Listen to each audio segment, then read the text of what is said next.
All right. Salam, everyone, and thank you so much for coming today. I'm very excited to be here, and I know we're nearing the end of our time together, so I'm just going to jump right in.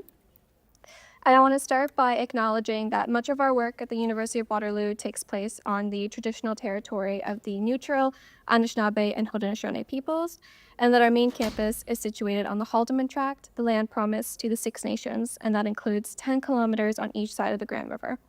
I also want to acknowledge that our work for this project specifically takes place on the traditional territories of the Dene, Inuvialuit, and Cree people who continue to share their knowledge, wisdom, and ways of being with us. With that being said, I'll formally introduce myself. My name is Sanaa, and I'm a second-year Master's of Public Health Sciences student at the University of Waterloo, and my graduate work is supervised by Dr. Kelly Skinner, also an associate professor in the School of Public Health Sciences. For my talk today, I'll be providing a brief overview of my graduate thesis, which focuses on experiences of living with diabetes for women living in the Inuvialuit settlement region of the Northwest Territories. My research explores challenges and supports to accessing healthcare services and nutritious food, and how that impacts lived experiences of diabetes. And while there's a lot to say about this, my talk today mainly centers around the importance and significance of community-based participatory action methods and its role when doing research with Indigenous populations. I'm going to start with a brief background about type 2 diabetes, such as the fact that it's a condition in which the body is unable to effectively metabolize carbohydrates due to reduced insulin sensitivity. In Canada, 90 to 95% of all diabetes cases are of type 2, with approximately 10% of pregnant people developing gestational diabetes during their pregnancies. In terms of treatment and management for diabetes, the focus is on improving diet, increasing exercise, and in some cases, the uses of medicines like metformin and Ozempic.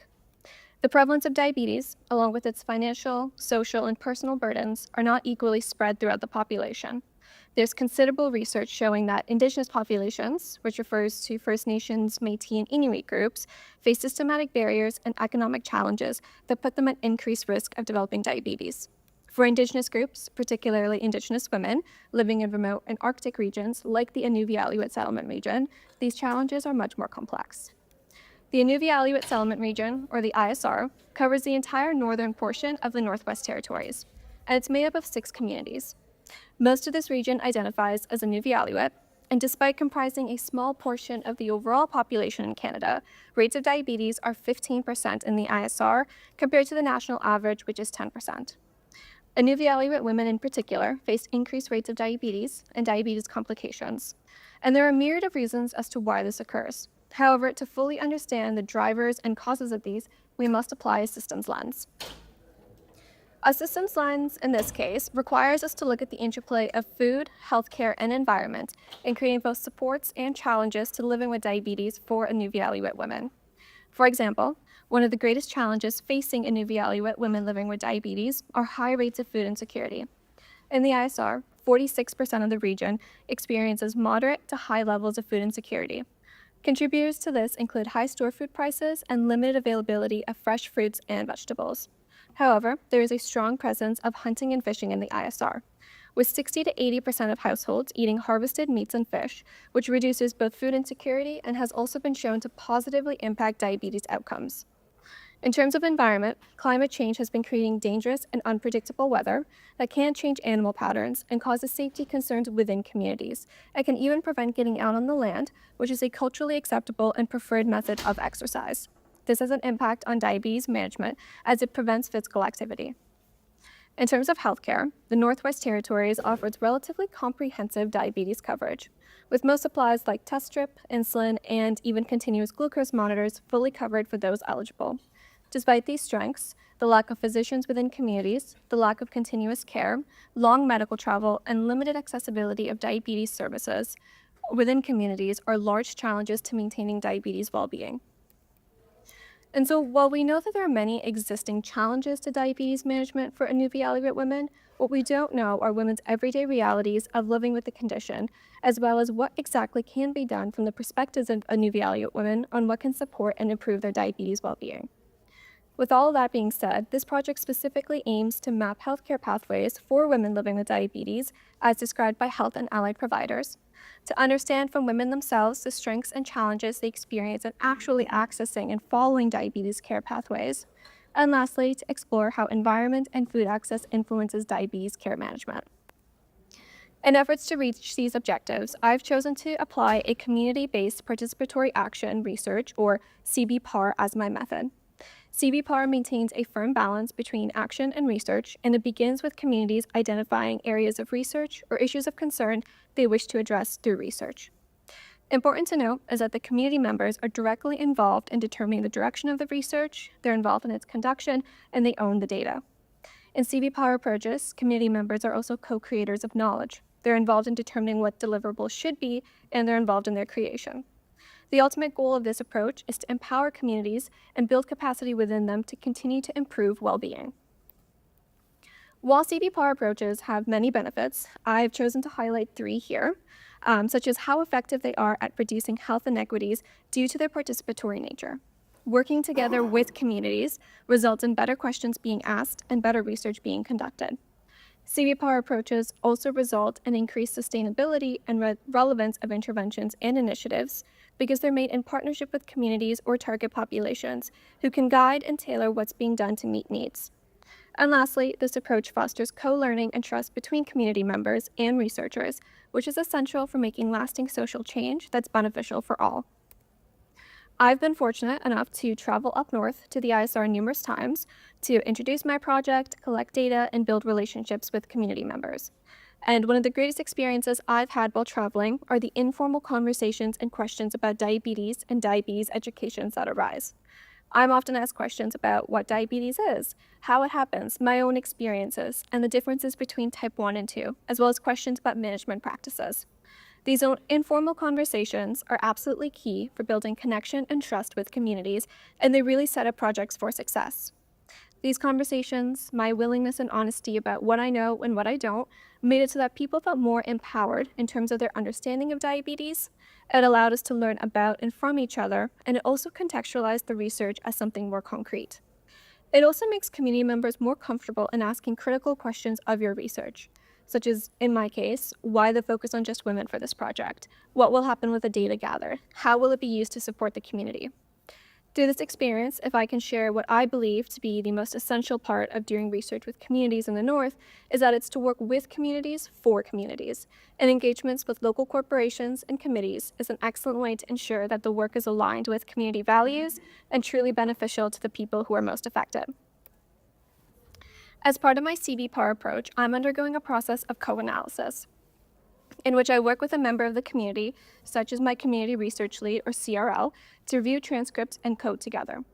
By coding together, I mean asking my CRL, if you had to explain this interview quote in a short phrase or word, what would you say? Doing this allowed us to generate codes together, and using chart paper and sticky notes, we explored the connections and overarching themes between the codes before reviewing an initial codebook that I had drafted. This generated more conversation on the wording of codes and moved them into different categories, and it helped identify emerging themes, all of which I used to amend that initial codebook. This process is a fantastic way to get richer and deeper insights into your data, and it allows you to be reflexive about the work you're doing. It helps you to check your own biases and think more about how your positionality and researcher subjectivity influences your perception of the data. Another critical aspect of this research is the co-creation of a diabetes resource made by communities for communities. Components of this resource will be first identified from women's interviews, specifically what they had discussed as being beneficial in an effective diabetes resource. Draft resources will be piloted with women in focus groups to see what changes, either in content or design, that are needed. And this process of co-creating a resource ensures that the resource is most relevant to the women they're meant to support. It also upholds key tenets of CBPAR, like ensuring the community is involved in all stages of the research and involved in determining directions of outcomes and deliverables. Resources will also apply characteristics of effective health communication, like plain language and clear organization, to ensure that it's understood by all, regardless of age and health literacy levels. And when we consider the significance or impact of this work, I believe that there's great value in the documentation of Inuvialuit women's experiences. Women, particularly Inuit women, are underrepresented in research and historically excluded from sharing their voices and experiences within the healthcare system. And so, this project aims to give a voice and space for these women to share their experiences while also being involved in the creation of strategies and resources to support diabetes well-being within their community. Furthermore, this work advances truth and reconciliation efforts, particularly calls to identify and close gaps in health outcomes, especially in maternal health, chronic disease, and availability of appropriate health services.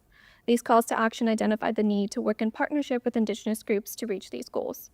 And finally, the creation of a culturally and contextually relevant and sustainable resource are extremely important for making lasting impacts on the health of communities. They also serve as a foundation for future projects, improvements, and changes that are aligned with community well-being goals. All of this is done to empower, strengthen, and support Indigenous communities to address diabetes. And that concludes my presentation. Thank you so much for your time and attention. I just want to thank my community research leads and the women in the community who shared their experiences. My email and Instagram is above if you'd like to work, collaborate, or talk more about the research. Thank you again for the organizers of this event, and I guess questions now. Sorry. Anyway, awesome presentation, by the way. I just got a question, like, if the theme of distrust towards, because you were taking a systemic lens, right? Yes. So if the theme of distrust towards just the healthcare system in general came up and how that affected people's approaches to recovery, like whether they, for example, would consider less saying like shots of insulin and favor like just changes in diet or more indigenous based. Yeah, that's a really good point to bring up. And distrust in the healthcare system is a very significant thing that did come out of the research. And I found that it led really to a disengagement with the healthcare system. If you don't trust the people who are giving care to you, if you don't trust them to respect what you're saying or to believe what you're saying, you're not going to go and talk to them about your health condition. You're not going to talk to them about when you need more insulin or how your blood sugar is doing. And as a result, people weren't really able to take care of themselves. And when it comes to food, there's like a larger issue of not being able to have fruits and vegetables. A lot of the times the store up north, it would be empty for weeks. There would be nothing in the shelves. And if something did come, it was spoiled or rotten. And if there is something, it's like $25 compared to like $5 that we would pay here. So there's a whole host of issues that kind of influence people's ability to manage their diabetes. And unfortunately, it's getting to a point where people aren't able to manage their diabetes. And were you perceived as a person as like as part of that group? Oh, as like a healthcare professional? No, I think one of the things that I really did before starting my interviews is that I disclosed that I myself have type 1 diabetes. And so it really kind of gave me a sort of insider status with my participants where they were able to be like, oh, so you have diabetes. What do you do? How do you experience it? And so as someone who has the condition, I can totally understand what does it feel like when you have high blood sugar? What does it feel like when you have low blood sugar? You know, even when you're like doing okay, all that mental load of being like, okay, I have to consider this and this before I'm able to go and do an activity. I think it made people feel a lot more comfortable. And so I don't think I was perceived as a like healthcare professional, although that's a really interesting point to bring up about how my perception as a researcher kind of plays into this. Yes. Yeah, great presentation. I think it's very insightful, and I also think your focus on a specific, marginalized group is very important. My question is a little bit more personal. It ties into. Yeah. I have found as I conduct my research, I am forming new, I want to call them biases, or at least expectations when policy decisions or things are being proposed to address a problem. I'm wondering if, having done this research and participated so closely with the Indigenous communities, do you notice or do you have, what am I trying to say? Do you notice a lack of consideration for marginalized groups or groups that are on the peripheral when policy decisions are made to address any of the issues that they might face? Yeah, that's a really great point to bring up. There is still rampant, overt, and subversive racism that exists within the healthcare system, especially when it comes to Indigenous populations trying to seek care. And then if we think about it a little broader than that, the fact that food that gets transported up north is lower quality than what's being given here. Sure, you can blame that to the fact that it has to travel so far, but why does it have to travel so far in the first place? Colonization. We've moved them into underfunded and underdeveloped reserves and areas. And so while a lot of people up north love where they live and they're trying to be able to maintain their traditional ways, we've created a system in which they're unable to do so. And so, yeah, I don't really think there are policies that are being made that consider Indigenous populations at all. Okay. Well, that's us. Yeah. Yes. Speaking of them not being able to maintain the traditional ways, I'm wondering if you observe a correlation between them being unable to practice the traditional ways and the rated diabetes, because this is a population that has maintained a largely carbohydrate-free diet for centuries or possibly longer. So I'm wondering how that relates the point. Yeah, that's a really great point to bring up. There's a lot of research that's coming out now about this concept of transitional diets, moving away from a traditional new value diet that's full of harvested meats and fish. And there's research showing that when you have harvested meats and fish, like country and traditional foods, you actually have better like blood sugar stabilization. You also have lower A1C, which is your average daily blood glucose. And so not being able to participate in those activities due to a variety of reasons, either, that kind of knowledge is not being passed down anymore, or because of employment demands or the cost of fuel and bullets and all of that, you're unable to be out on the land. We are seeing a rise in diabetes. And then when you combine that with the processed foods that's being brought in stores, it's kind of just like comes together. And I guess to follow up on that, has there been any genetic studies conducted in this population to determine whether they're more predisposed to diabetes than the average population, assuming similar sites? What I'll say about the genetic component of it is I think if we think back to residential schools and the poor diets within residential schools, that's sort of triggered this cascading effect of like a slightly like higher chance of having diabetes. But I wouldn't say that from the get-go, indigenous populations had a particular gene or something that makes them predisposed to diabetes. I think, yeah, from the beginning of colonization and the way that they were treated and the sort of malnourishment that occurred there has kind of set up future generations for that. No worries. Yes. Sorry, just to follow up on that, because I'm pretty sure I read some research about how South Asian people, in men especially, are more predisposed to store fat in certain ways. So that like genetic composition, was there any research done on that?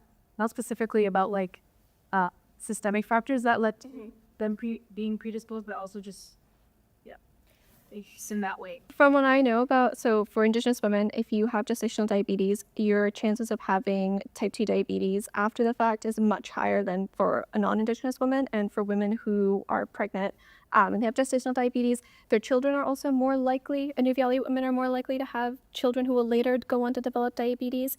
And so I think like that genetic component is there. I haven't looked too much into like that biochemical sort of connection and pattern in that, but I think, yeah, that's sort of really, I guess, the extent of what I know about that.